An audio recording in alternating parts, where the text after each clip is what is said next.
I'm Michele V. I go by Michele V online. My name is Michele Vilseck, and I am a food relationship coach. I coach CEOs and high performers and helping them to win the food fight and get over food addictions and things like that. And I went vegan officially about a year ago. I've been on the plant-based, no meat journey for about 10 years now. The reason I started calling myself vegan about a year ago was because I think things started to sink in a bit more over time, and I started taking my kids to the zoo. This is the moment, I think. I started taking my kids to the zoo, and suddenly it just felt really weird to be there. And my husband's not vegan, and he was like, yes, I love the zoo, it's the best, but I'm like, ooh, there's all these animals and they're in cages, and I just started feeling really weird about it. Oh, I guess another pivotal thing too was we went to the fair last summer. We went to the fairgrounds and we were playing these little games. You know, they have the little party games. And I had my kids with me, so I was just playing the games that cost $0.25, and I wasn't really paying attention. But my daughter throws this quarter and she wins the game. And we're all like, yeah, that's so exciting, it won, yay. And they're like, what did we win? A hermit crab. Okay, and then they hand me the hermit crab in this little tiny box with like this much sand, and we just have we have guinea pigs too, and I'm like, there's no way. They're like, this is everything your hermit crab needs. I was like, there's no way this is everything my hermit crab needs. So like $200 later, our hermit crab was ready to have the real habitat that it needed, and I just had these aha moments over and over again with animals. Like, why are we doing this? Why are we like winning, having animals that we win? And I know that everybody who won a hermit crab didn't go spend $200 to like deck out their hermit crab in the proper way. And it just really broke my heart that we're not doing more. How did you know it was safe to go vegan? So I started going towards vegan about 10 years ago. My health was in high school and college. I got a lot of food sensitivities. I had a bunch of digestive issues going on, so that in high school or in college, I had developed so many food sensitivities that I was down to eating 5 things. And I can't remember them all. People ask me, but there was like potatoes, rice, black beans, fish, and something else. And I had so many food sensitivities, so I started doing alternative treatments and acupuncture and things like that. But along the way, I stumbled on a plant-based diet. So I started doing the research behind all of that. And you know, I was so sick before, and whenever I transitioned and I realized, like, I don't even like meat. And then when I read the book, I was like, and I realized the only reason I was eating meat is because everybody told me that I should, that I had to, that it was, you know, it was healthy. And then when I saw the science and realized, okay, I don't have to do this, I told my husband, I'm not cooking meat anymore. If you want to make it, great, you can make it yourself, and I'm just not going to do this. And so I think I just dove in, honestly, on the health side of things and did a lot of research around it. And I took myself from, I mean, it took me probably 15 years, but I took myself from only eating 5 foods to reversing all my food sensitivities except for the gluten. And wow. I have perfect digestion now. So and after I switched over too, people would see me and they would say stuff like, wow, Michele, you looked really bad. Like, you look so much better now, and you looked really sick before, but they weren't really telling me that before, that like, hey, you're looking really sick. And so even now when people tell me stuff like, oh, well, you need to get your protein, are you sure you're getting enough? But I said, well, I was sick before and now I'm not. So that's how I really know it's healthy for me. It's the best thing. Did you know that you could reverse those food sensitivities? That's a great question. You know, when you go to the doctor, they'll tell you no. So many doctors told me I was just going to be stuck with it forever, and this is just something that you're going to have to deal with. They said, I remember I went again several years later when I was still having some digestive issues, and they're like, yeah, we're going to do colonoscopy and an endoscopy. We're going to do all these tests. And I said, okay, what are you going to do after that? And they're like, well, we're going to change your diet a little bit, but there's really nothing that you can do. This is something you're going to be stuck with forever, just like diabetes and heart disease and these other problems they started listing.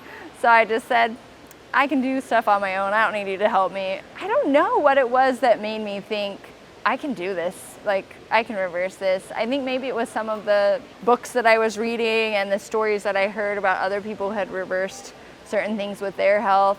And I remember thinking, I got into this and I've got to be able to get out of it. And so, I don't know, I just had a big passion for, there's no such thing as you can't. It just makes sense that it's possible that, that because I got into it, I could get out. It just made sense to me, and I just kept that belief that I'm gonna get past this. I'm gonna figure it out. Did you systematically like introduce these foods that you were sensitive to, like cautiously, or did you just dive into them? Yeah. So at the time, I was doing an acupuncture-like treatment. So it's called NAET. I can't tell you what it stands for. It's like a really long name, Neurenschwander or something. Like, I still don't remember to this day. Allergy something treatment. But it was really super effective. I was doing that treatment, so we kind of cut food groups back in a little bit at a time. They got me to the point where I could kind of eat stuff, but nuts and seeds were still hard, and like beans were kind of hard for a while, and it was difficult to digest most things, I guess. So I just kind of did the best that I could, and I tried every diet in the book, guys. So I've tried them all. But yeah, I think I just introduced them a little at a time. Whenever I went plant-based, I had read that, you know, your microbiome will kind of reset itself, and that the first month or so is going to be a little bit rough, but hang in there. So I just went for it, and even though I had gas and bloating and some of the things, I mean, I was experiencing those anyway. So I just kind of kept pushing through until it started to get better, and then slowly I just started to try things every once in a while, and then I realized they didn't bother me anymore, and they didn't cause the inflammation that they did before. So after going plant-based, did you or vegan, did you experience any of the other physiological changes like weight loss or any other symptom changes or anything else? Yeah, my skin, so for years, here's some TMI for everybody. We're keeping it real, right? Is that cool if we just do real here? So I had really bad full body acne. Yeah, so on my chest, my back, even my glute area, with cystic acne, also really bad on my neck. And whenever I went vegan, it didn't clear up 100%, but it was like 80 times better. And I can always tell with my skin first that it really feels great. The energy was great. Whenever I finally went full vegan and got rid of some processed foods that I was struggling to get rid of as well, it's that mental clarity. You just don't realize how much you're walking around in a fog all the time. And so it just feels like your mind opens up and everything's clear. And I've never had glasses, but I like to compare it to, from what I hear, when people don't have glasses but they need glasses, and then they get them and they're like, oh my gosh, I can see the little leaves on the trees now. And that's kind of what it feels like with your brain, that you're like, oh wow, like, it's just so much sharper and more clear. And I think those were some of the big ones. I guess feminine things as well. My periods, my cramping went away on my periods, and just had fewer mood swings and stuff like that as well. Now, how do you deal with others that aren't vegan, like family members, friends, your husband? Like, is that difficult? Do you just kind of ignore it and just try to role model, or what do you do? You know, I talk to my clients about this a lot because it's a big barrier for people. There's this sense of obligation almost that we need to accept what they're feeding us, or they need to understand what we're doing, or something along those lines. So I have a couple suggestions. One thing I learned was it's really not about me at all. It's not about me, it's all them, whatever they're thinking. And if I change what I'm doing, it's not even actually gonna affect them. So to give you an example, whenever I went gluten-free, it was back before gluten-free was cool and trendy, and they didn't really have any products out there. I had such bad digestion pain, it was like someone stabbing knives in my belly all the time. And so obviously I did not want to eat it, but I would go out in social gatherings and people would say the craziest stuff to me about it, like, oh, well, are you on a diet? Or, oh, doesn't that tempt you? Or don't you want a little bit? Or one of my friends from high school would just wave a roll. He would just grab the roll and like wave it in my face. Don't you want this? Or like, does your boyfriend know that you eat like that? And so I think that experience of like, I legit have a physical condition that's like an allergy that's really hurting me physically, and you're treating me like this, that made me think, I don't know, just whenever I moved into vegan, I was like, I was over it, I guess. Like, it's not about me. There's something wrong with you. I don't know if that makes sense, if that helps anybody. I just try to think about what their intentions are. So when you go to social gatherings or your family, my dad, for example, when we take my kids to my dad's house, he's like trying to feed them meat all the time, because in his mind, he's like, oh, they need protein. This is healthy for them. This is amazing. So his intention really is, oh, I love my grandkids and I want to help them. I want to feed them the best things. And so I think whenever we think about it that way, most of the time, their intention is good. You can still like accept that love that they're trying to share and be like, yeah, thank you so much for caring about me or caring about them. But this is how it is. Like this, I don't eat this anymore, or this is what I'm choosing to do, and you just kind of leave it there. You're a coach. Now, I guess you just let people come to you. If you're trying to encourage others, you prefer the low-hanging fruit maybe rather than try and impose it on others? Yeah, so I coach two different groups of people. One is like already vegans who are struggling with the processed food, like food addiction, binging, unhealthy relationship with food. And that way I'm just empowering them to actually do the thing. Like, you know what you want to do, you know that it's healthier for you or whatever, but part of you is having trouble following through on that. That's one group of people that I just help them actually live the thing that they want to be living, more in alignment with what they want, you know. And then the other group, I actually don't actively advertise myself as vegan. I mean, they know, if people know, because you just can't help but show it, even if you think that you're not.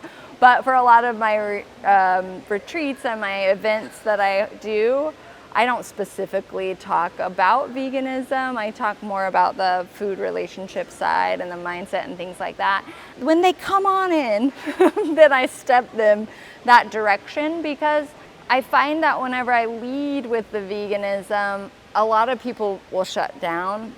But whenever they've already said yes to me and the results that I have and the results that I can provide, then they start opening up. Then they're open to it a little bit, and they'll step in a little bit, and then they'll be open to a documentary or something. And so it kind of gives them a space to just step into it. And I find that they come easier that way. And whenever I open with veganism for people who don't really understand, who haven't been educated on it enough, they'll just kind of shut off, and then they'll get caught up in that piece of it, and then I can't help them in any way. They'll just kind of run away. So that's what I found, kind of doing those two. Backstep to the gluten thing. Are you avoiding gluten now? Yes, yeah. Even from like whole grains? Yeah. I can eat it. I found that I've accidentally eaten it occasionally, and it doesn't bother me the way that it used to, but I can still tell that it actually I can feel it in my ears first. I know that's weird, but like my ears just kind of feel, my face feels a little flushed, or I can feel a little bit of pain in my ears. So there's just something about it that I did get tested for celiac, but it was after I'd already been gluten-free for a while, because it's back before they really knew much about that. And so I didn't get official diagnosis. So I'm not sure if I have like celiac disease or if it's just a food sensitivity, but yeah, so I just kind of avoid it. And there's plenty of other grains and beans, and there's so many foods in the world. It's okay if you just take one out. Yeah, that's good. I'm glad you said that, because I was going to ask. Yeah. If you feel limited at all. No. Yeah. What are some of your favorite foods? I love fruit, obviously. So berries, kiwi's probably my favorite recently. Have you ever had the yellow kiwi versus the golden kiwi versus the green? Favorites. Oh my gosh, it's so good. I don't know. Do you eat the skin? Yeah. Actually, you can. I mean, I sort of have. Yeah.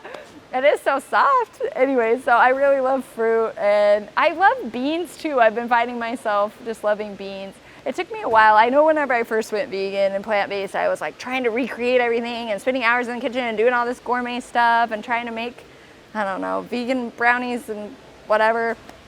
But now I'm just like, why am I spending, I think I care more about my time than I do about making something elaborate, and I just keep it simple, and I'll eat roasted vegetables, like salads, beans, rice, potatoes. That's just kind of what I eat, and I throw it together and I call it good. I guess food used to be my everything. It used to be what I thought about all the time, and now it's just like, okay, I guess it's time to eat and put stuff in the bowl, and then you move on with life. So. Now, do you get into any sort of intermittent fasting or anything like that? I kind of just listen to my body. I mean, I try not to eat too late, and then if I don't feel like eating in the morning, I just won't eat because I feel full or whatever, and I'll just wait. So actually, I found that I tend to eat around 9 or 10, and then around 2:30, and then I'll have a little bit of something for dinner if we're eating dinner together. I pretty much kind of eat two times a day, but just from, again, like losing interest in food. It's not my everything anymore, and I just spend more time on other things, and so it works better for my schedule to just eat twice a day, and then I have to spend less time on it. Yeah, that's cool. Yeah. I like how Mark Huberman talks about food. He says it's fuel to do great things. Absolutely, yeah. But I think it's hard whenever you're in this culture of fast food and everything. It really is a mindset shift, and I would have, if you talked to me 3 years ago, I would have been like, really? I would have never guessed that's where I was today. That I like, oh, you're so chill about food, like you really don't think about it anymore? That's crazy. Yeah. That's cool. What other stuff do you like to do? I really like hiking and running. I teach cycle class, so I really like to yell at people about, just kidding. I really like teaching cycle, and I actually really enjoy speaking and coaching, which is what I do all the time. But just motivating people is one of my favorite things. That's cool. What is that like? Like somebody wants to hire you and then you consult them every day, or how does that work, your coaching? My coaching? Yeah, I have more of a lax style, I think. A lot of programs focus on like, here's this big list of things that you need to do, and this is what you need to eat, and like we're gonna check it every day or whatever, but I find that it's more powerful to teach people the principles behind things and then help them remove the barriers that they have to following that, and then they just kind of govern themselves. What I do in my coaching is what I call brain rewiring, which you've probably heard before, but I have a couple rapid brain rewiring techniques that we do. And so we just kind of figure out like what's your mental and emotional programming essentially that's making you do the things that you do, and then we kind of pull it out and we put something else in, and it can happen instantaneously, honestly, just in a couple seconds. And so then suddenly you become someone who does the thing that you want to be doing rather than trying to like make yourself do it or like make this habit or put an alarm on your phone, and it just feels like babysitting to me. So we meet one-on-one for like 2 months is about how long it takes. Or what I usually do is help people stop binging, and so to rewire their relationship with food takes about 2 months. And then we have a group program where you come back every week in case you run into a barrier during your weight loss journey and things like that. So I have a forever program, what I call a forever program, that you can just keep coming back to. And now is that virtual and face-to-face, or? Primarily virtual, and I have people all over the world. And then there's a couple people locally that I've met with from time to time, but for the most part, yeah, it's virtual. Wow. What is that called? Like your site or whatever? Yeah, Win the Food Fight is my brand. WIN, Win the Food Fight. So I'm at winthefoodfight.com, and Facebook group is Win the Food Fight. I have a 1-hour training that I hold live every week. I told you I like speaking, so I do live trainings every week. Currently, my training is called the 4-Step Formula to Beat the Cravings. I don't even know what my training's called here. 4-Step Formula to Beat the Cravings, and we kind of talk about the framework and how the rewiring stuff works. And then I have a half-day retreat that's also virtual, where we really go in and do some of that rewiring on the retreat. We go a little bit more into food there, the food piece. the vegan piece, and then I have coaching beyond that, right? Well, what kind of credentials do you have for something like this? You know, I do have, I think I don't value them. Is that bad? I do have a health coach and a life coach certification from the Health Coach Institute, but a lot of it is just years of experience and my own struggle of like reading all the books and figuring out how to eat healthy, and then figuring out how to think about food and your relationship with food in a different way. Because kind of similar to what I explained at the beginning, where the doctors are telling you, oh, it's too bad, there's nothing you can do about it. That's the same story you get told if you have some sort of, if we want to call it an addiction, which a lot of people think of addictions in this way. And sometimes, you know, they think of it as a food addiction, but they'll tell you stuff like, yeah, you're addicted, so you're always going to be stuck. Like, you're always going to struggle with this. Those thoughts are never going to go away. You're always going to have these obsessive thoughts about food or whatever. And I get really frustrated with that, because I'm like, no, like, you got into this, you can get out of it. Like, you didn't always have obsessive thoughts about food. So it just makes sense that you can kind of retract from that. And I did it. And whenever I plainly tell people they can do it, a lot of people, even after the 1 hour training, they're like, you don't know how much you changed my life. Now I'm feeling great. Like, it's not, doesn't have the hold on me that I used to have. So that's cool stuff. Have you ever heard of Dr. Dean Ornish? Yeah. Have you checked out his book, Undo It? Mm-hmm. You're making me think of that. Like, yeah, it does. He does have similar, similar framework where he looks at the same pieces of stress, and community is really important in his program, I think, as well. I think we just get so obsessed about the food once we figure out, and physical things in general.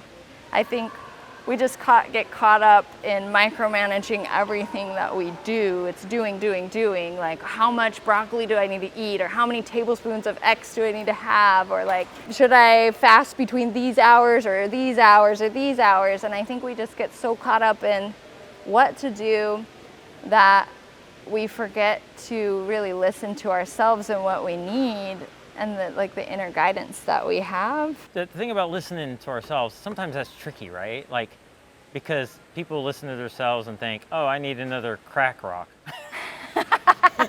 No, okay, yeah, no, such a good point. So what I like to tell people is, like, let's say a friend came over and they made you this plate of amazing, you know, they have it like all wrapped up and it's beautiful, and like, oh my gosh, I made you this beautiful thing, and they hand it to you, and like, normally when we see the thing, we'd be like, oh, you're like, they made this special, I don't want to be rude, I don't want to waste it, I don't want to throw it away, or like, oh my gosh, I was so good this week, and all those sorts of things. And so there's like this fight inside your head about it, where part of you wants to eat it, part of you doesn't, right? To your point, if you open it up and it's like crack, or like, I'm just assuming most people don't do that, but okay.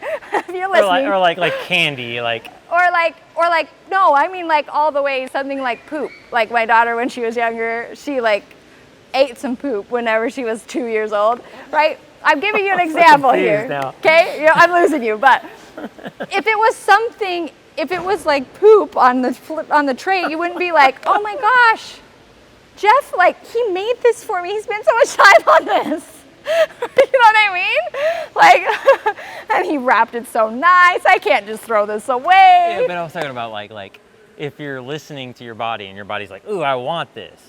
That you wouldn't want poop though. Yeah. So what I'm trying to say though is, it's not actually.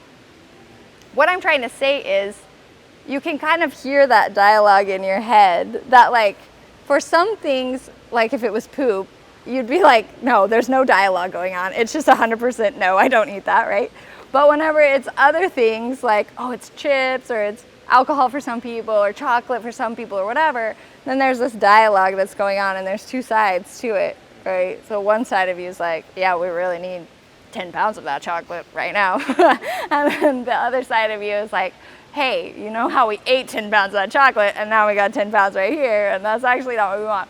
It really is listening, like stepping back and listening to both sides of what's going on in there, and then rewire, and just then like consciously deciding which side you want to listen to.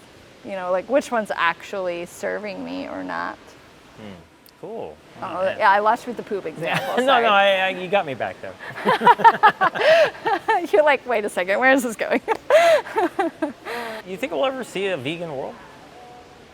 I've been talking to, I really don't know. I think we might destroy it before that point, to be honest.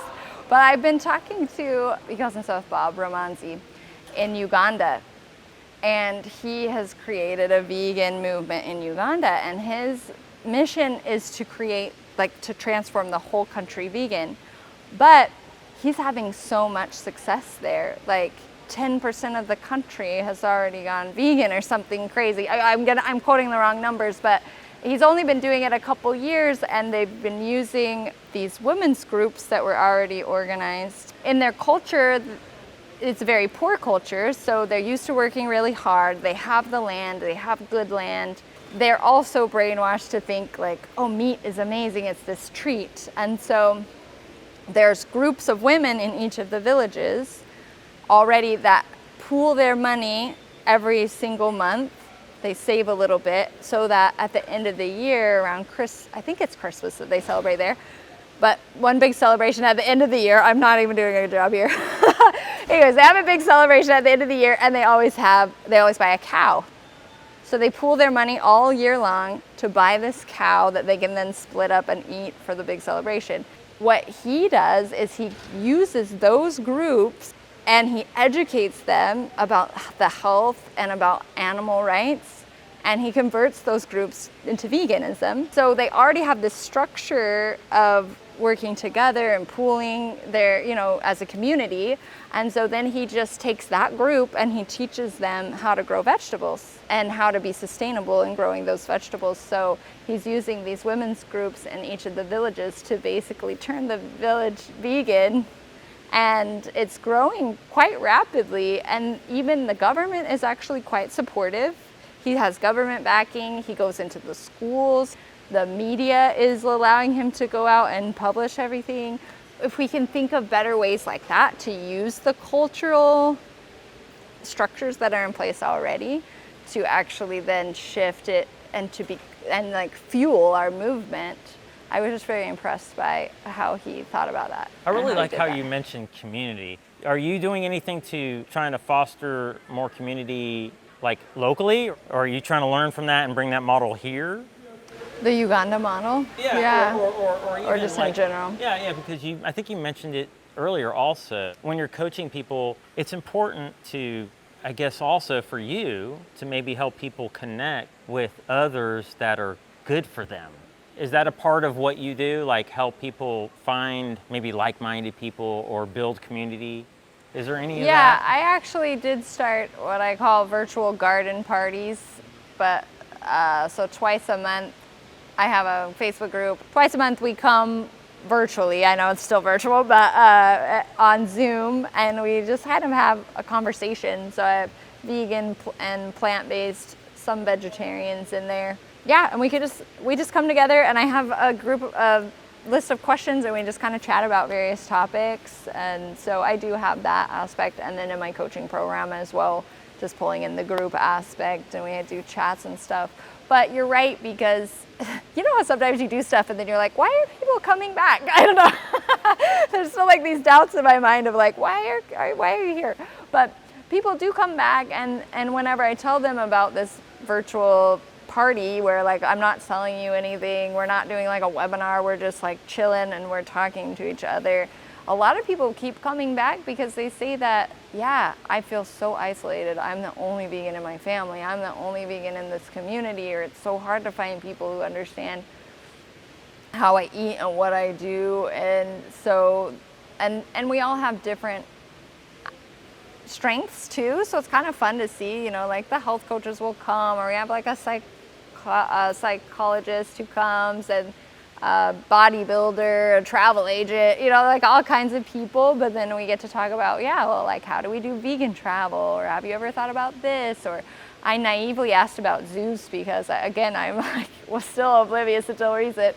I'm like, are most vegans against zoos? Because that seems like it makes sense. And they're like, oh yeah. So anyways, I feel like I get to learn a lot from those as well. And I think you're right. It's important. We want to be happy. We want to feel good. We used to get our pleasure from community and like having an intimate relationship, whether that's sexual intimacy or just friends intimacy, and connecting with the earth. There was a lot of connection that we used to get that we're not getting anymore because we're always on TV and on Zoom. And like you said, we're separating as far as community goes, especially with COVID. There's isolation. There's just so much separation going on that we're not getting that same pleasure that we're used to getting. And so that's why I think we've gotten disconnected from animals and why they're important, and the planet and why it's important, and so many things. Yeah. I also like that you mentioned how he's using an existing infrastructure that's in place that's effective, and he's kind of infiltrating almost insidiously through that. It's interesting because it's the exact opposite of like what I've heard other people suggest. We need to create a new infrastructure is what some people are suggesting. Or attack that one, because at first I was watching your face when I'm telling you about the cows and you're like cringing, right? So like, we need to get rid of that, is the common thought. But like, well, what if we could just teach them a better way? Yeah. You have a favorite quote or any kind of quotes you'd like to share? Yes. Actually, one of my favorite quotes is, I don't know if it originally came from Jim Kwik. He's a brain coach, he calls himself, I think. But his name's Jim Kwik, legit, that's his name. And his quote is, if you fight for your limitations, you get to keep them. And I really love that, because so many times we speak to our limitations, kind of like what I was talking to you about with food, like, you don't get it, I'm stuck, I'm addicted, I'm just all of the negative things that we say that we think are never going to change. It's as simple as it is, it limits us. And I'm going to give you a simple non-vegan example, but in my cycle class, one of my students came. Whenever you cycle on the bike, you do it at different RPMs, like different speeds.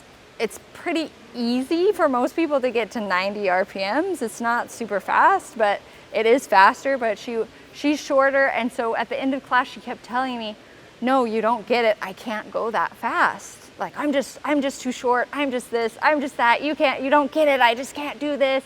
And I was explaining that to her, that like, the reason that you can't do it is because you think you can't do it. I mean, Henry Ford pretty much says that, basically. And so she was a little miffed at the time we were talking about it. But she came back the next week and she was like, you're right, Michelle. I thought about what you said and you're right. And then later during class, she hit that speed, just because you open up your mind to the fact that you can. So, like a self-fulfilling prophecy, I guess. Absolutely, yeah. Is there anything that we didn't cover that you would like to get out there, or last-minute encouraging words? If you haven't noticed, I'm very passionate about beliefs and how much they can transform us. And so one of my things that I always say is, believe me, it's possible. Like, just open up your mind to the possibility instead of the problem. So many times we're focusing on the problem, and you're looking. And if you think about driving, and wherever you're focusing, that's where you go. Like, if you're so focused on the problem, you're just going to keep going towards the problem.